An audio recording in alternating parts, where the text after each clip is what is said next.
na mampeni abedi echire ene ya me na wokasai ordinance akose krata bia se European Union ene Ghana yonkufa krata yekokotie emu ensem na Chief of Defence Staff openi oda Ghana soldier fo anso ano ababontin de nsem bia ba betu bia na semen na okan ye kase yebeti ewomu na osoafo ohwe nyinam kanye ahoden so onyonyamfo John Abdul Dinapo enen so wakokotena se parliamentary committee enim ama okokasa de afa nyinam kanye ahoden eho enen so nsem no obeti ende enumre wakase enim na edom kuma mbra shebe fie omo se aban mbra na big push project no odema contract no mususu se entwe ye ntomla na ombeti nsem nchire omo kase obeti ewomu na mbra shebe enim ade hye omo ogomua ono so akoche no manfo bi adenaden ana ode akwakoche won kase mede bebre wona wahu ewomu na nsem pi ka wehu ana okenkanfo magimedwa ana mede bebesom ewo abi ene ojaba tv so na mpani se udi dokono ana banku na eye oda aseda no na de bi amanika nikawura kase no benye bi ahwe na aye ofede aka me ho na yemfa aseda ma anwumaku anwumre omo atu ahoka be pacho the Sia group of companies AC Cosmetics be pacho we de ade baako a untumi nsre emfa ntukwan enti mamekanfo AC Cosmetics ema omunku papa omo da ba adwama so no kotobi na we de no so enyefe na o asante mante mahin kro kumase na oko school tech na pe baby adu ti beto na ya da dwuna ma ode ampacho Sia hostel enumre won na mekanfo ede ama hode nyinam kanya ho ode no ejina so ana afensu bambo nso jina so ye obetumi akwada ho na wani so ade hu na pese hu no eba so ema ewo menga na mu ha na me me babeji bre sima donhwere baako na metutu kase no abasa ne asrede ama ono hu dia ekoso no midin ede nana Kofi Asare emprempren de mitwa me hu sima me ba kase ni tiremu ebeba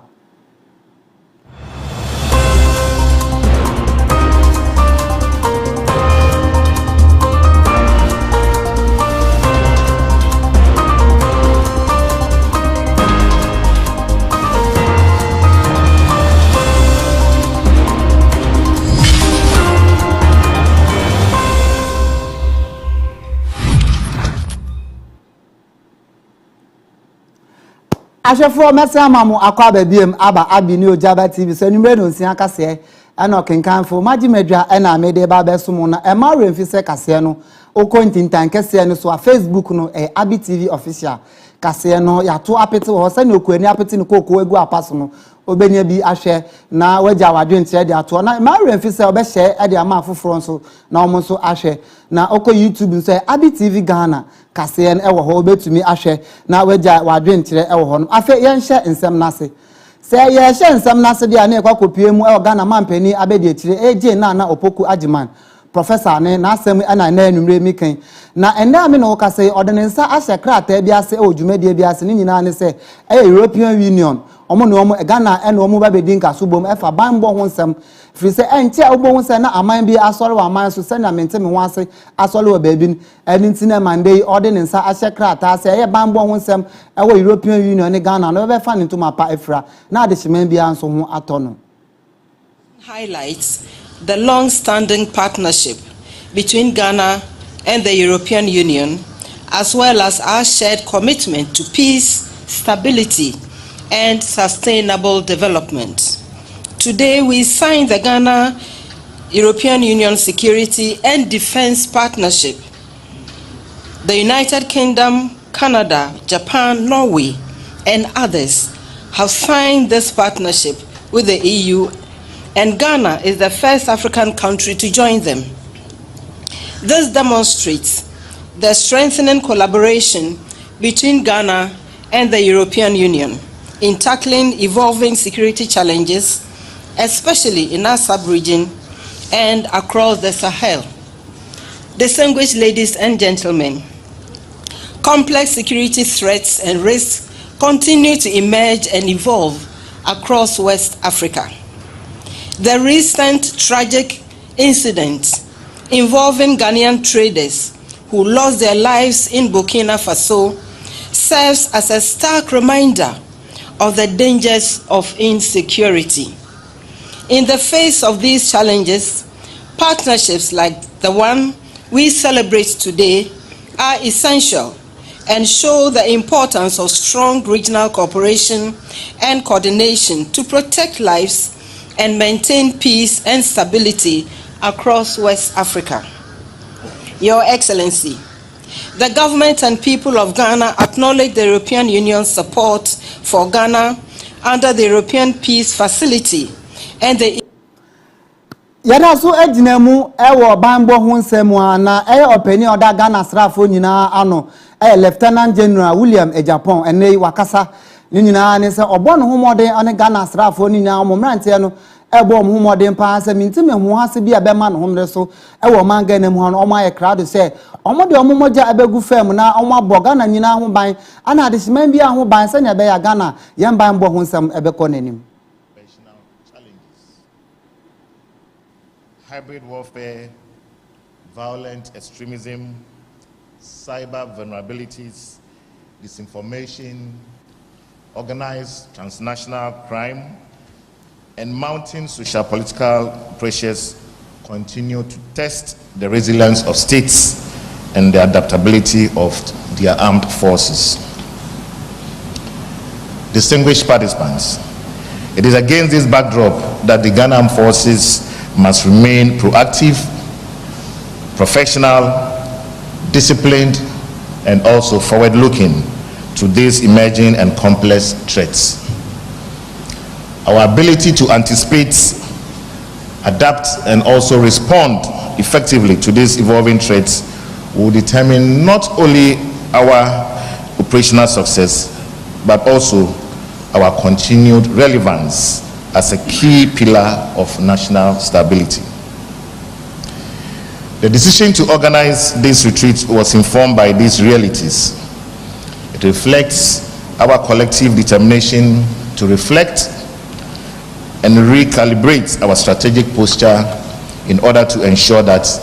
the Ghana Armed Forces remains capable, responsive, and aligned with the expectations of the state and the Ghanaian people at large. This year's retreat is held under the theme, Resetting the Ghana Armed Forces, reviving regimentation to build resilience, foster unity, and sustain a professional, cohesive force that safeguards sovereignty and supports national development. The theme reflects our collective determination to strengthen the core values that have always defined the Ghana Armed Forces. Our retreat will be in two parts. The first 2 days will be held here at Bema Camp, and then the last 2 days will be held. Na yemfi bambo nsemu na yentoa ensam no so ma na otuafo a ohwe nyinam kanya ho oden so eyo nyonyamfo John Abdul Dinapo ene wakopie mu ewo parliamentary committee anim ama o matoto na no ni nyina fa Ghana ye nyinam kanya ho oden no ho na ebe ye toto na no no ode nsem bi tudwa ana okire mu se omode nsise egu akwan mu firi se osisi ana ohwa eye transformers no behu se na eye cables ni bebre edoso woso enam so emedeja hyehye bebre abapa enti ne fense solar panel no be ye bebre e wo Ghana ha na asopoto na se ne be ya Ghana ye nyinam kanya ho oden no akonanim. We can install solar-backed charging systems. And that is one of the problems we are facing in Accra. We are seeing all of a sudden transformers getting overloaded. And it's because when you put a solar charging system for cars, electric cars, they consume a lot. So based on our projection, we might estimate that it will take 2, 3, 4 years for a certain transformer to be loaded, because of the normal consumption pattern. But then if somebody decides to set up electricity charging stations there overnight, you see the transformers failing because they get overloaded.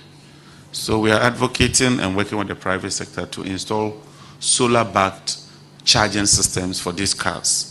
That will really reduce the cost. But when you use electricity vehicle as compared to normal fuel, you save 40% of the cost over a month or over a period of time. And so that becomes very, very significant. And we've established a renewable energy fund where we are getting some money to invest heavily in these renewable energy projects. And I'm confident that given what we are doing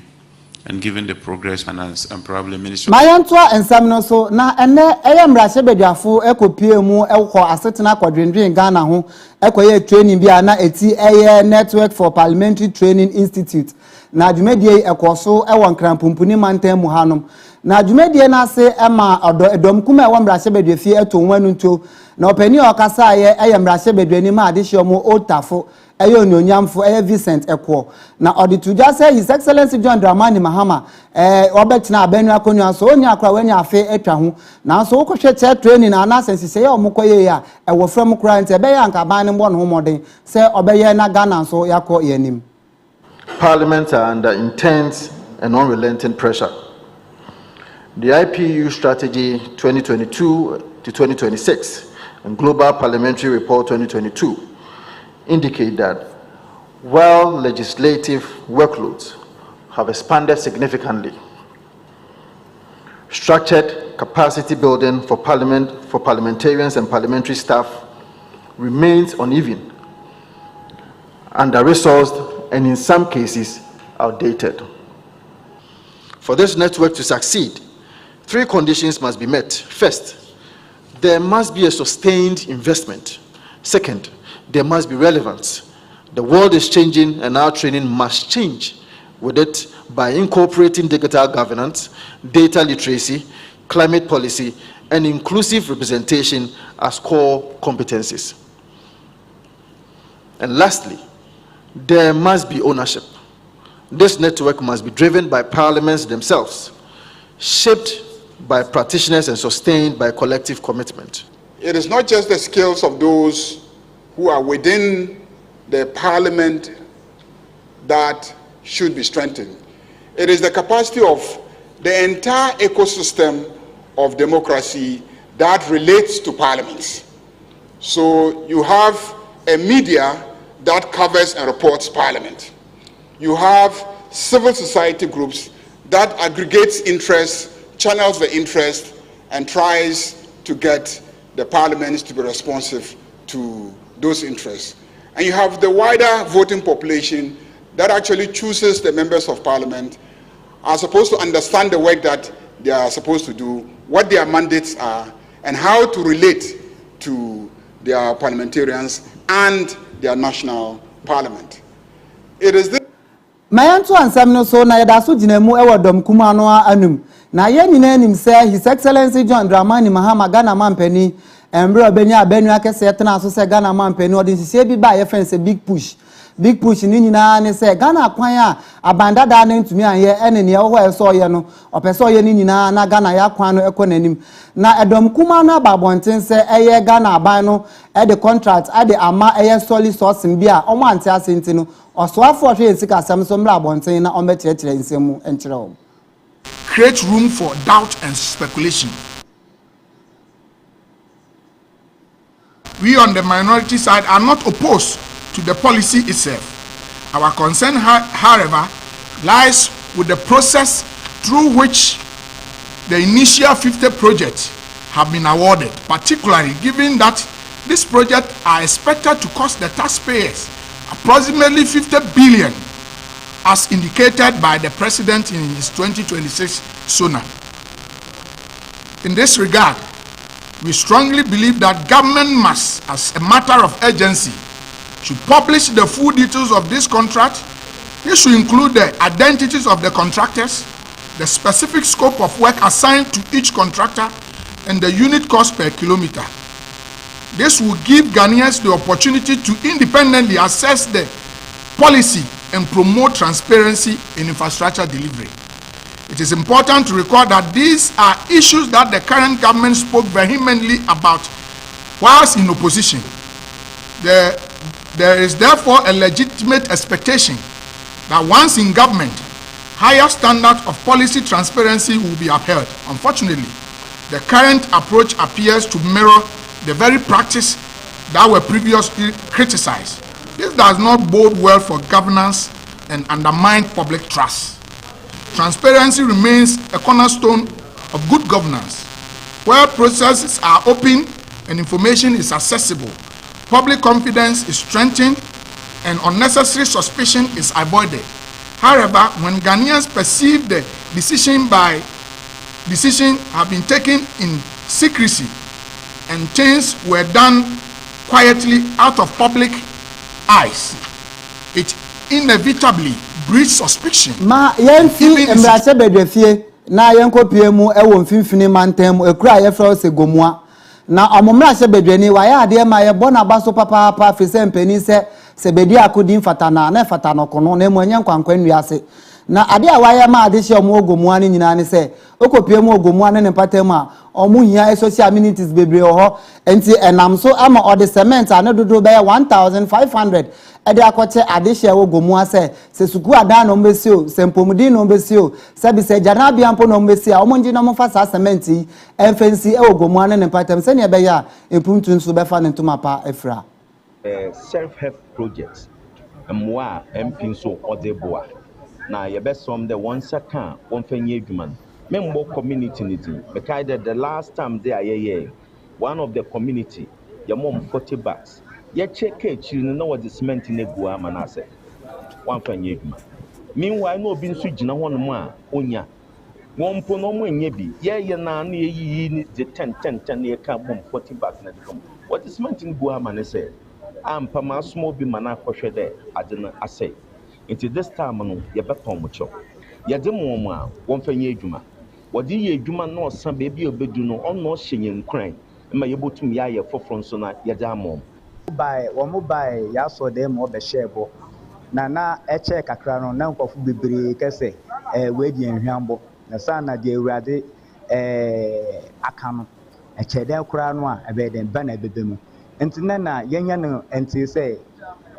MP afre hen elder the cement na abenti yembre magic yen cement na boshe na yehu de boshe na o share Church of Pentecost enyanya na district no and then abib enti mel the frame na me say okay sa dia mentwentwe me na yase amane kwa no a MP no weyi na edi no adezima ni pay na wehu enti me my say ne wa bre cement a ye de ba beto a yin dwumedi a ye di ewo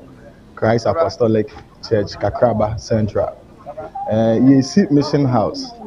into a cap plastering work the other mason work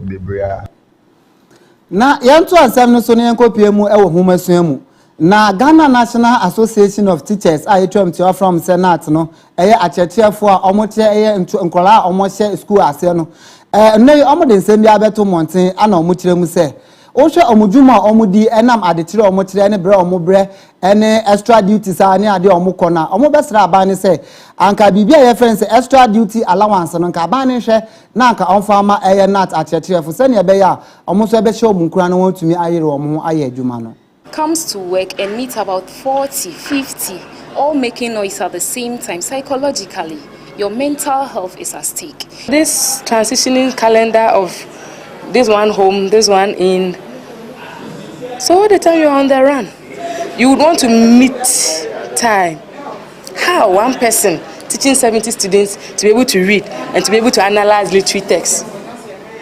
So you pick up the stress from school. It's transcend to your home. If we should see the kind of work our teachers do. I mean, we are all where we are here because of teachers. You are the teachers themselves. And we know the kind of conditions under which our teachers teach. Formerly, they used to have caretakers at the classrooms in addition to the teachers who teach. But currently, all those in the classrooms are teachers who are teaching. So they act as facilitators, they clean up the children, they feed them and do also without any allowance. I plead with the government to give some allowance to the basic school teachers. Yada so jinemu ewo homesuen ma na esuapon ba kwa ye friend say University of Energy and Natural Resource lecturer ba kwa ochira de oho ene wa bo aban na ba so papa ni nyina ne say eye nhihye bi a ye friend say 1 million coders a aban initiative aban de ba no e ade abebe bo apa na aye ate unemployment ana say mbebu na enye adwuma ya omotifie no ate so e de amayen owani so ade hunu say ye betumi atete ye mofra no wo sa kwan so so we are buying the BBA friend codex program Osha ye team mofra bebre uba yuna yansu one of the backbone pa IT department na yansu yɛtete mmɔfra wɔ saa kwan no so ɛno ne abɛɛfo kwan ɛbɛtumi aboa ama yɛtumi atu mpɔn yɛkɔ so a yɛtete nneɛma no a megye di sɛ ɛbɛma yɛaka akyi kakra with technology na ɛbɛtumi aboa big companies to say GMPC, Forestry Commission, Loyalty Insurance, Gold Board, Bui Power Authority. See, Omumbra, na yentinase, na yankasa. Yankola na yetwini omu wa hanu. Omu pejuma au omu ha. Ekwan benso na ometumafa na eyeyemo. Abusua ma yenyina ensem we so na yentwa yehu sima nje aboafo nkrato ye ba ye betoa ensem no so ama.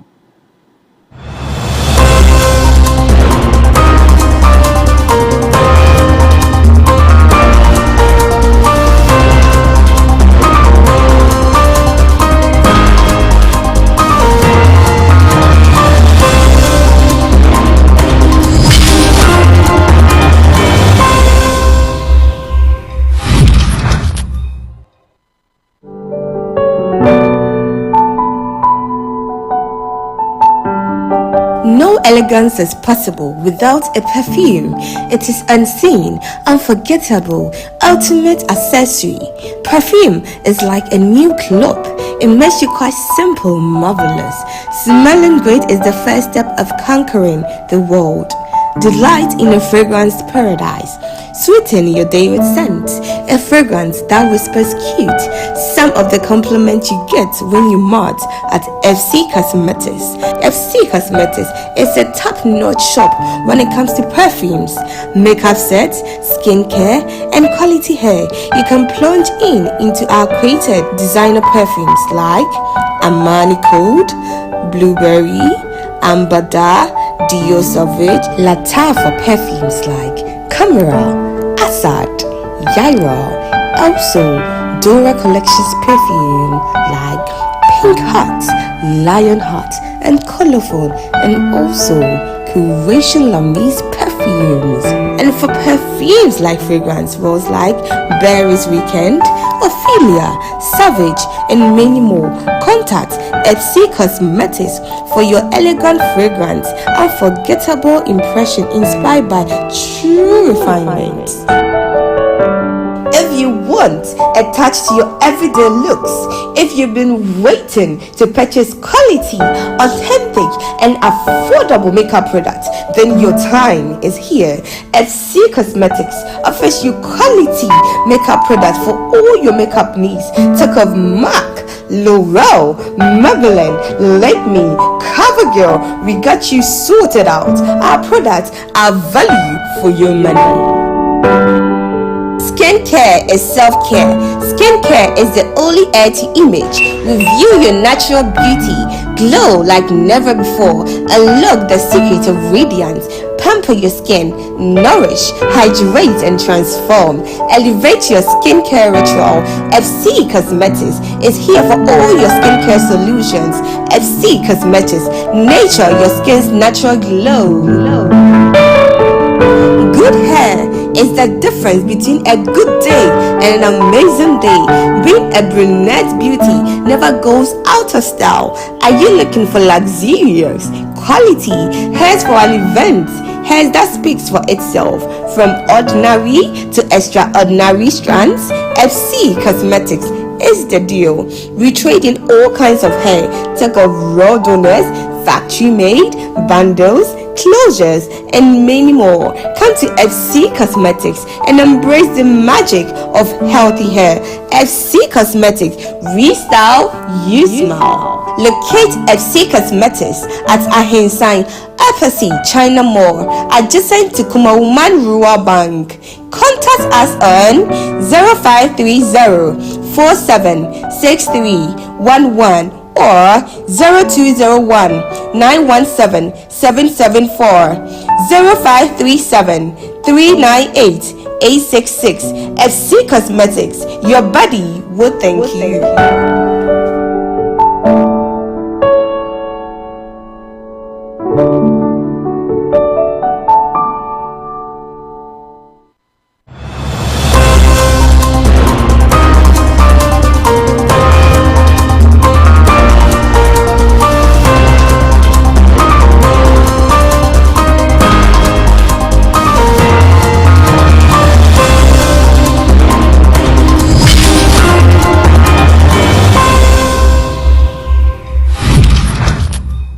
Adesmamba Mesa Amama Kwa Babiem Eba Abino Jaba TV so enimre no nsia kase ana okenkanfo magibre ana mede esomo na emawre mfise kase no oko Facebook ai Abi TV official kase no eho obetumi ahye na oma afoforo nso ahye obegia wadwe ntire omre papa mu no okenkanfo mekenkan na mede ama YouTube nso Abi TV Ghana kase no yato apete obenya bi na wahye enne anwumre afa yentoa ensam no so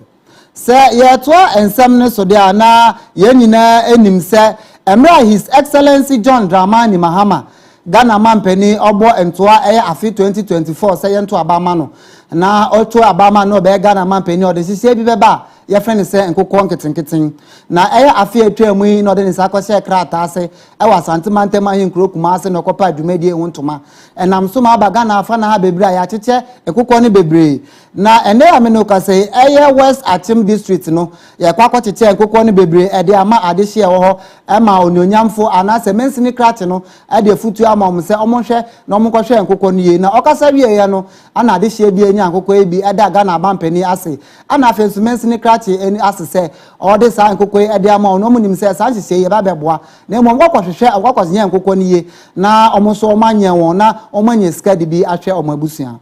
biansa akane de nti omampani John Dramani Mahama yeni so ade hunu na akoma so ade ni na ne se yebedi yedidi aduane ya wa ahoden na ebetumi abọ ye ho ban ni so etimi nya ahoden aye adwuma papa na se yebetimi aye bia ne ye emboa ye ho nti na wa sha ase a wa ma ye nkokọ nketenketen no se ne be reduce importation of foreign nkokọ na ya na eba no edi abeboa ne bebre nkajo mama wa fa bank enye oka nkokọ nketenketen na ye nti ase nso mehu se abeboa me pa etiji amaji me kwa akwahwe omunyi na matrem na ton sa dia tobi aka ho na ye kese pa na me dia hwe me ma ebe boye bebre ye nanan mu a ye na se nyen mu nkwase o ma beji bia ko nyina me gidi se ebe bo mu nyina nti o ma panyi sam na biom la na ya to ansam no so na akopie mu ewo mfimfini manta mu kura ye fra wo se kasoa na kasoa we ne asama ameka ni nyina ne se akopie mu kasoa ene wini ba kwantempon no so a yeye akwan pa ewo ho ma sa akwan ya omo ye se contractor ne se oyo se onyo akwaye boachi bidin na tufo hene a ewo akumfi ende wa friends am tuofo nhyiemu ana oja ato nsam tuofo anim se obesre papa se aban no de ne nan besi fam na contractor fo omo ye kwan no ono omo be kasa free se obepie mu ewo kaso ne mpetema efi ene dust metire ntutu emene won papa ama ade hye ntumi nton ade ewo ho biem adwadifo nso esu nti omo sra aban ne se sa kwan ye omo ye omo be sra san ko omo ye no omo nya ne ntem na omo ma eye kwasoa ane ne patemfo nso ho entom Nana Akufo-Addo na Mahama se President Mahama the President Akufo-Addo obesha se na President Mahama da so Mahama onso aba oro triado ne moma orokọ no nyame se yenka wo panishi akwantufu okwan do akwantufu wonye won ho ahoto hwe totro ya wortwomi ehuntuma ankoten yarba ankoten ofika so ekase wirimba junction obi ntum sha atarifita mfi nkran emase nkoma nkasim ana obi ntum sha atarifita mfi bankasim ana takwa de mase nkon nkran a ne hunu nyafi wan onyi no bandam so wan wata kwan no ehuntuma ankoten yarba ankoten yekwaya na yebai why kwan abua ha me yankwa ana why kwan me yawu kwan egudo asphalt so nya completed asphalt kra ayo over 6 months empede babu kwan na to ma car bia yusu at least open one section for us na yen yusu na ye other sections no menyim so pedo we 8 lanes ni na sana we bu kwan na was subject into this inhuman treatment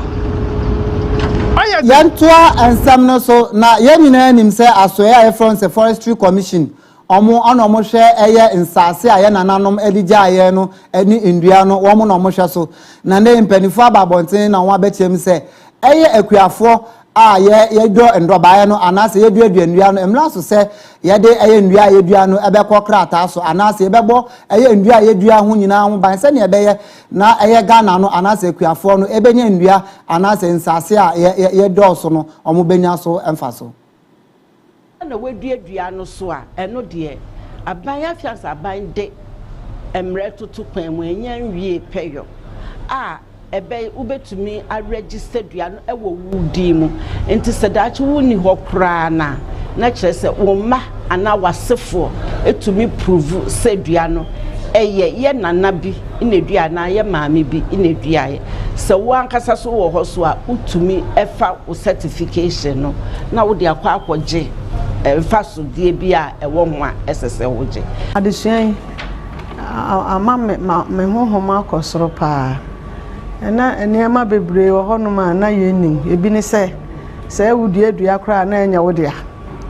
na se wo pese wo di dua ne di wuduma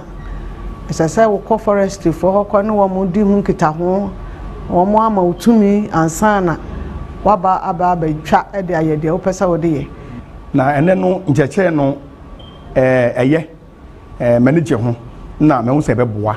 esan se na yemu bebre nim se enua no a ewo ye fuom no eboa yen ema ye home mframa papa na yenim se ewo ho kwa yaban bi dia ye obi dia bene na yehu se ema ye home mframa papa ema carbon dioxide CO2 na ewo wie mu no mframa bone hyehyehye no nua no fa na ye nya nyunyu no ahome na ma ye nkwa ma yanto ensam no so na yankopie mu ewetife do mantem mu kra ye fra se tamale na apomden aso eye ba kwa agidin wo ho pa ene eye adumayefo ewo ho no eye non staff no oma bambonten ni nyina ne se eye marketu e bi akamu be bosom be enum ni aban no entu ama omo ye enti omo sre aban ne se omo sre se wantu asasikai amfa ama omo betu ntesu kokko e de akere aban no Kampala Central teminu kanama te to shema araba zela de behma te samba na butiar wakati samba na teminu la samba kanama to telam tiani mani domi sare ndapa tuse shisha na to kutuji dawa tambono pis so teminu ka tinye sare ma den de shema de kala afita te banama bantum mami ne tira 5 months mbe ka bujwa 5 million me ka buka ne ka bujwa ba. Have a problem with our salary and we work for almost about 5 months today, no salary. And due to that, that's why we went for strike. And we even went to our management during the Ramadan fasting. We went to them and explained our problem to them that this Ramadan is not a lot of money. That is why we also told him that if that be the case, if he didn't get money to pay us, we are not going to work until we get our money. So problem magna don't kunna the management mama bukongla to mama tumbo bugoshim bazaha kata management na bukokala shaka you have 5,500,000 Ghana cedis ka you have so the way na kamane tumama ngula bukongla matuma problem ma bande no wash ba kata new management hospital ma dan zanden na bazo ya to ensam no so na yakopie mu e wa santimantem kura ye fra wo se dwaboso na enne arahosam a yensa kan afiwo ni nyina ne se enra nsubrantan a eto wo honom no akofa ha ne onene de abre adehia ewo dwaboso ne patam ni nyina ne se e abato commission electoral commission office a ewo ho no ado eso etukura ana afen so e Ghana National Fire Service so omo office ewo no so eso etumansuo no ase omo nkrata ne omo computers ne omo machine bebre ana afen so offices bebre ka ho no e eso etunti omo sre aban ne so omo mboa na omo beboa omo no omo siesie etena bia ho ma omo aduye nyina ye ni share to ye ne mfama kese a boye chano pe ya mi wo ho na e frame se nsunu e to ye no amfama kese na mu no ye ndan ba ko a e wo ha mi kase ye ndan a akoya abandan ti no we van say ye nyina ye dia fire for e wo hobby yisi for wo ho BAC for e wo hobby NCC for so ho na omo Department of Cooperatives so e ho na omo environmental for so e wo hobby e dan ne so apa no kre na o se bia ye wo bia ye ba de ni behwe ye ba ye nso no e te saa e dan ne so apa so obroni na offices no dawson ene ne nso akwa holiday ntino bebe no anso nya de eni ha nti ye ki bia e betimi dia bie wo office no mpo ahwem ahu de asai wo ho by so far no nyoma ase pa no fire for no onyoma odidi dwuma nyina won taade no de ni nyina no enye se ase to some say by afo pa minim se ebetimi aha wo kwan bia so nti ene ye akosi na ya ba ha no afi na ye ni wo mbedi nkomo ankasa no hu wonwoma asen na afi de yetumi adi hu nkomo ahu se ne ye betumi aka na adwe nyina ye ma yentoa ensam no so ne yenkopie mu ewo oti region na head director ene wa babonte de nsem bia betudwa ana okirem se obepie mu ewo oti region a omode omna besi fempa na banbo ho nsam atumi amane afa ne ntoma pa afira wo honom fi se ono omobetena akwanwa mu no ode nhihye bi ababeboa ode sansem nyina atudwa emra omobo odwa data ene ewo oti region ana oka sansem Nana Chairman, Honorable Chief Director, Health Partners, and all invited guests herein present, health service delivery in the region continues to be challenged by inadequate infrastructure at all the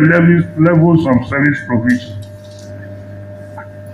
The absence of a regional medical stores impinges on the development and expansion of commodity flow within the region. Encroachment on health facility lands has become the order of the day. High incidence of anemia in pregnancy, difficulty in accessing riverine and island communities, refusal of staff to accept postings to the region, thereby creating inadequacy in the number of critical health professionals such as doctors, midwives, physician assistants, pharmacy technicians, pharmacists, laboratory technicians, and lab technologists, watchmen, cleaners, and finance staff.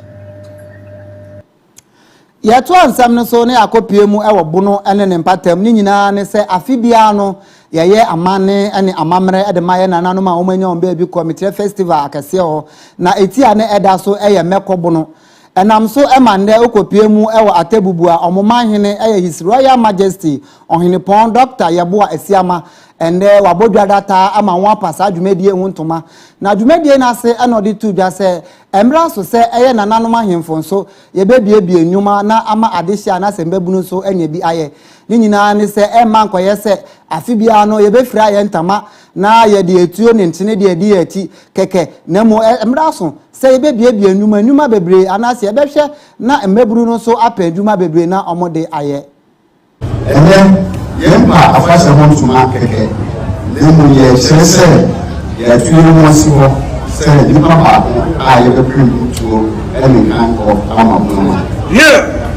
beko no enye ntuma na se muntu na se asanko nemu moto mu media ye namso de che yamane yamanye so kwa ya bunu na sa bra ya so ye prim kan ko ama yema apa afi atifiasem kasatre panso o say the say yen ka yinchi na yen tintin ya kan abra obia di no sim ama ya pedase ama yono no fiti ampa na onu ya bakosem ya titisem yen titiem yen anu yansam ampa mo ni kase honoring our roots must not end in celebration alone. As I said, Sir Atifian Samaya Fai, also in Prime, no Kenya, then the media, Olivia, Octavius has for no Wanagana, on family mission, and say Yabukaye, and yet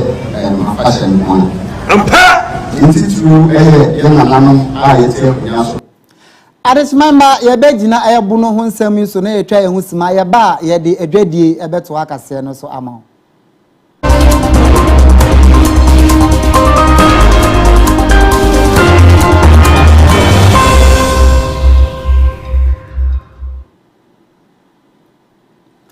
na ye de adwadie eto akase no so de na ye nyina nim se ewiase nyina sika kora bia ba tan World Bank and then penny for Abakache Ghana for say Emrasu say Nyam Kanya who de ne friend energy sector no ya bebo ho ban pa na etumedina ne nanso na be pie mo Ghana ha nyuma bebra ye no ya de Nyam Kanya ho de me electricity ene ye nti aban ne hwe na ye mbo Nyam Kanya ho de no se ne be ya ade hye bebre be Nyam Kanya ho de edi omjuma.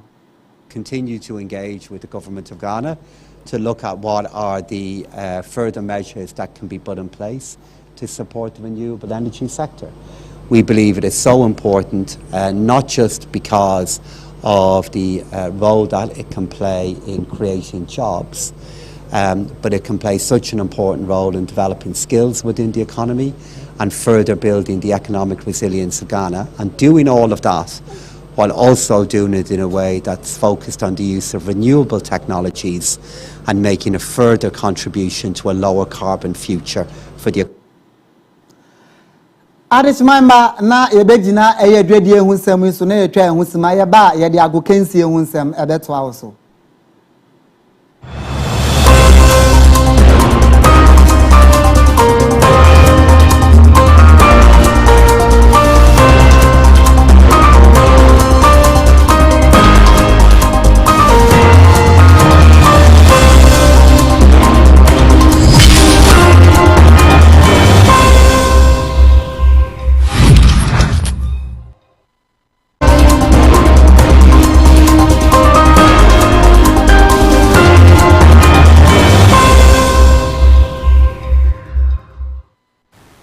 Alright, ebusia mame nsama munia akwaba mma wadwo embra ye ABY TV sanso na wobjaba TV na oguso ehwe ABY kase na emredu se ye de agudie mu nsem kakra ya boabo ano no mede bana bibia ye kama na me amede nsem ne ba no bidin e de enestape obetimi afre me chemical na bibia akoso ye di amame na me hya ase a mayenko eye the Ghana na say the former Ghanaian eye international no me kire Fatal Dauda unim say over the weekend no the Ghana Premier League match day 26 no etimi ko so no wetimi e de eye ni team of the week no abetodua me de ebrem na okọ eye coach na me pacho eye Prince Owusu ono na oye coach of the week no ono coach eye Krobia Kumasi Asante Kotoko sanso na defenders no me pacho obenya abrante e friend Emmanuel Kote ono esi akan Edema Kotoko sanso na obenya abrante e friend Kelvin Opon ono so si akan de ma bibie ni Go Stars obenya abrante e friend eye Jacob eye Boazi ono so si akan de ma Baseke Holy Stars sanso na abrante e friend Emmanuel eye Ofosu ono si akan Edema Brekum Chelsea na okọ mfinfin obenya abrante friend Kelvin Ahiable ono si akan Edema Dream Services sanso na Eche Dogley ono esi akan de ma House of Lions obenya abrante friend Augustine Okra me ba cho ono si akan Edema Bechem United the Hunters no sanso na okọ enimu ha on the left side no obenya abrante friend Eden Kofi Asamwa ono si akan Edema 11 Wonders sanso na on the right side no obenya Yawano ono si akan Edema Bechem United in a striker no me kire attacker no ono John Entry onu si akan Edema Dream Service a we any Fatal Dauda team of the week a me de ehonsem ni ba na me to aso no mayenko Victor Osimhen akache na onim se alatani no me pacho wetimi epra oye out of of the game a o hwe 1 month a ontimi ensi akan a enye enika sem Edema player na pacho si na kan Edema Galatasaray nti o hwe abrante na ontimi ensi akan enfama Galatasaray bobuku no na ye to aso no mayenko Bruno Fernandes na Mohamed Salah na onim say o hwe the past 6 Premier League season na me pacho players a omatimi a 10 plus goal involvement no me pacho obenya abrante friend Bruno Fernandes sanso na Mohamed Salah wo ho obenya abrante friend Oli Watkins sanso na abrante friend Leandro Trossard na Jarrod Bowen nti we any players a omatimi a 10 plus and as omatimi a 10 plus goal contributions a o hwe the last 6 Premier League seasons a omatimi a wo ho no ma me de ehonsem ni aba na onim say ahead of the international break no abrante friend Leano Andre Messi Kuchitini me kire agro hen no me ba to wetimi arrive Argentina fefefa me mede ehon nsem nia ba na ohwe eye Andre Messi at the year 2018 no me pa cho otimi ehye more free kicks than penalties. Ohwe free kicks a otimi share na me pa cho otimi share 37 free kicks. Samson na penalties no otimi share 35 a mede ehon nsem nia ba no na ye to aso no ma yenko mrante a ye from Michael Olise Samson of Vinicius Junior. Me pa cho wonim say this season's Champions League no me pa cho mrante mienu we ombetimi aya ba kosem na de tiane say o hwe last season na say o hwe 20 years ago Abrante e friend Luis Figo ono etimi ye 9 assists in a single Champions League season. Now after this season me pa cho mrante mienu ye omoda screens no so no metimi aye 7 assists omo ye very close to writing a Champions League history me dey onsem ni ebrem na de tiane say unim say omo mienu ebe hie omo in the quarter finals of the Champions League me dey onsem ni eba nti wan in ebetimi breaki sa assist na say sa abakosem na me dey onsem ni eba no na over the weekend no unim say Real Madrid bobo ko no me ba cho mutimi tina Santiago Bernabéu to nsa de free Atletico Madrid na unim mo goalkeeper oda edema Real Madrid ne your friend Andre Lonin me ba cho ono na wetimi aye the first Ukrainian wetimi captain Real Madrid bobo ko in La Liga na tie unim say ye share game na so na brand your friend Dani Carvajal ono na no ye captain na ye yi ni free mu na almost assistant captain Federico Valverde otimi ebe je ye captain band no na ye timi man ye red card no na Abrante ya and as a goalkeeper ye friend Andre Lunin no otimi ebe je ye captain band na wetimi abe the first Ukrainian player wetimi abo Real Madrid captain in the La Liga me de onsem nia eba na me to aso no unim say European qualifiers unim say ahead of the Mundial no unim say Europe for no omo 16 slots na me ne mo ka say omatimi anya 12 aka be 4 teams ombetimi abeka na o hwe games abetimi akoso for the European qualifiers na obenya Turkey on Romania nyame adoma Thursday ombesi akan wo sanso na Czech Republic on Ireland be shia Denmark North Macedonia nso ebehia wo sanso na Italy omunso behia North Ireland ubenya team a yefre na Poland oni Albania behia sanso na Slovakia ene Kosovo behia ubenya Ukraine ene Sweden ebehia wo onum sanso na Wales ene Bosnia Herzegovina ene ebehia wo nti wo hwe these teams aka 4 teams ombetimi abeka 12 teams ombetimi qualifying the dana na bibia kama nti midway etu misrebo no mayenko Abrante friend Kylian Mbappe Lutine me pa cho nim say wetimi abomodin ahye 4 more goals and as kind of 4 more goals no wetimi kole abakosema Cristiano Ronaldo dos Santos Aveiro Jr. etimi no onim say the year 2014 no me pa cho Abrante friend CR7 me check Cristiano Ronaldo in a single Champions League season no with me share 17 goals menemo ka say this season Abrante or that screens ni so with me share 13 goals aka 4 goals no with me abakosem me de ehunsem abrem nti we ene agudie mu nsem kakra maboabo no na me de abrem ewo ABY KASE so na me me de nsem ne ba no me din de Ernestape obetimi afra me chemical na bibia akoso yi de amame.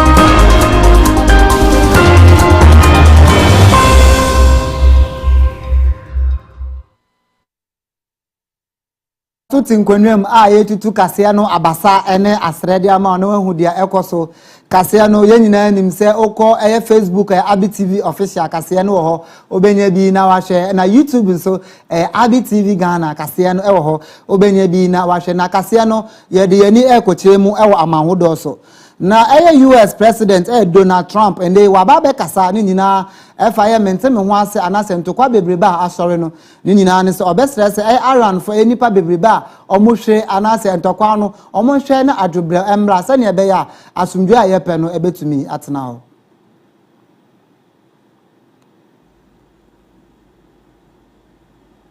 37 years has been just a purveyor of terror, and they're very close to having a nuclear weapon. We can keep going and get that 50,000 up to 55 and 60 is no end, or we can take a stop and make a little journey into the Middle East and eliminate a big problem. And Pete, I think you were the first one to speak up, and you said, let's do it, because you can't let them have a nuclear weapon. So we are now having really good discussions. They started last night, a little bit, the night before that, and I think they're very good. They want peace. They've agreed they will not have a nuclear weapon, et cetera, et cetera. But we'll see. You have to get it done. But I would say there's a very good chance. And it began when I said that I won't be. We were planning tomorrow on shooting down some of their power plants, and we're going to hold that up. Hopefully we won't have to do it, and hopefully we can make a deal that's good for all of us, including the Middle Eastern allies that have been very good to us, including Israel, that's been a great partner in this fight. They've really been a good partner in the fight. They fought hard. But we'll see what happens. I think there's a very good chance we're going to end up in a deal. And so we're giving it 5 days, and then we're going to see where that takes us. And I would say at the end of this period, I think it could very well end up being a very good deal for everybody, as good as if we went all the way and just literally annihilated. Abusia yebefi amanone nsem so na yetwa ehusima yeba ye de anigisem ebewie kase no amaw.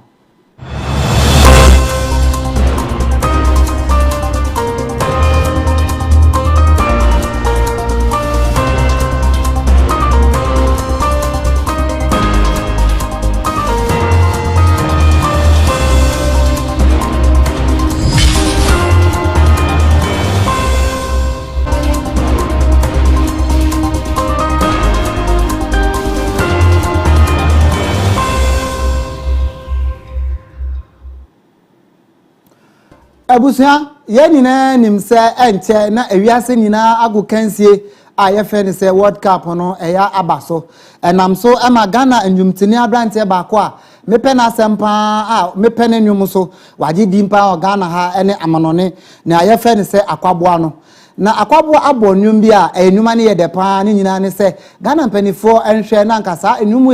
ye ntumi emfa nko World Cup no.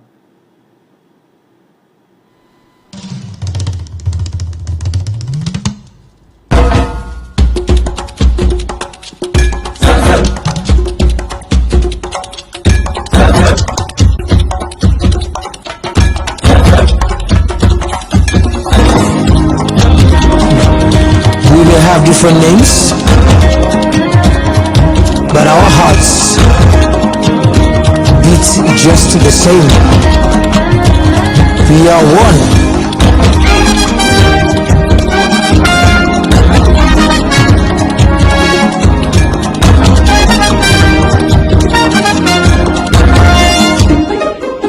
You can't choose to be black or white if you want to,